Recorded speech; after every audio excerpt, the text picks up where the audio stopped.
What's up, y'all? It's your girl Jasmine and Kia coming back again with another eyelash tutorial. You already know the vibes. I told y'all I was not playing with the consistency this year, okay? Tutorial. I wanted to do a talk through this time to really give you 100% of all of the free tea while I'm lashing.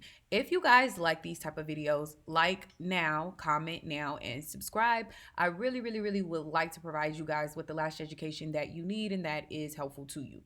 So here I am removing the tape of the isolation. Now notice I did not rip the tape off.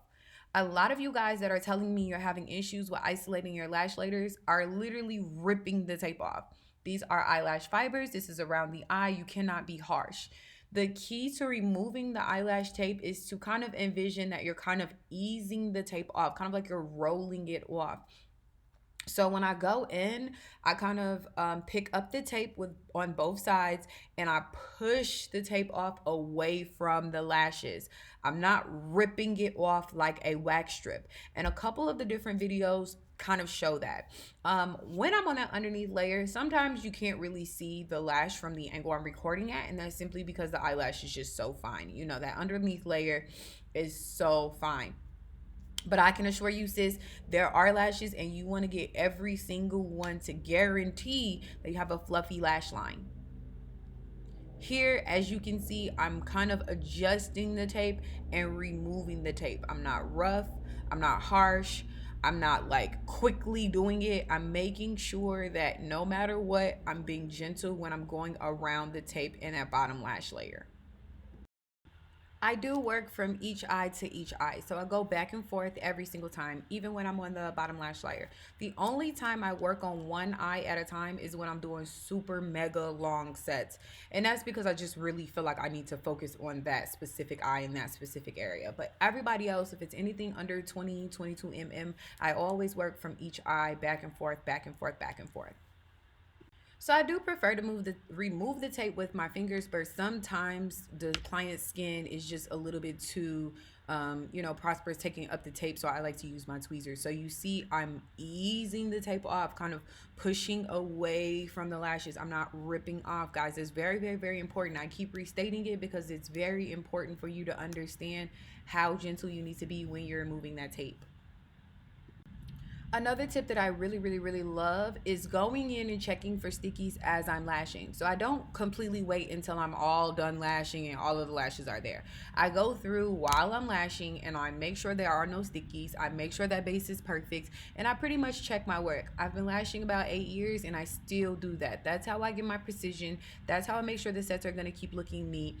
This client wanted a little bit of color in her sets, so I went ahead and did that for her, but I still have to make sure that the set is going to be nice and neat.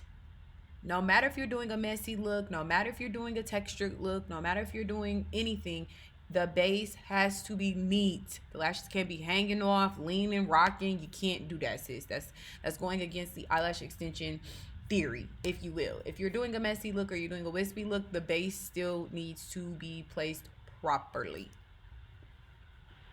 So I was kind of feeling like the area where I was placing the green lashes at were just getting overly sticky. I'm not sure if that's the colored lashes that I used. I'm really not sure. My client did have a lot of natural lashes, so that could totally be it as well. But as you guys see, again, just go back and forth and make sure there are no stickies. So guys, this is the lash tip that saves lives. If you're in my group Lash Barbs, if you are on our Jazz Lash Instagram page, then you know, sis.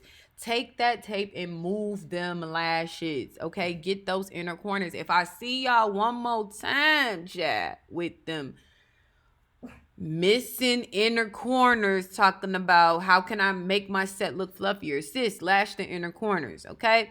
I love coming into the inner corners with like a 8mm or 9mm. It doesn't matter what set I do. Don't put 20 mm's on your inner corner lashes. I literally do not care if it's a mega set. I don't care if it's an extendo set. Please stop doing it. It looks terrible.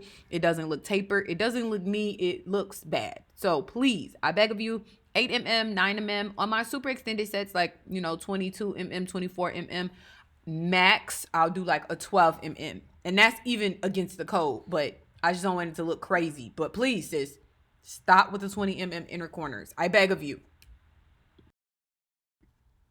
Okay, guys, now I'm gonna let you know something lash extensions is very tedious, right? So it's the very tedious things that matter, okay? Brushing out the lashes, being a little bit more aggressive with your brush out. And I mean aggressive in the nicest way possible. That is how you're going to make sure your retention is A1, okay? So do a very intense brush out with your bladeless fan. And as you see, complete Lash, coverage, super dark, fluffiness, super fluffy. neatness is here. Don't play okay? with me. I'm not one Not of them. Now I want you guys to see the fluffiness and the texture up close. Also, I want you guys to take heed to the angle that I'm showing you guys when I'm posting my after. That really, really, really has an effect on who you're attracting. If I can't see the lashes well, I'm not booking you, okay?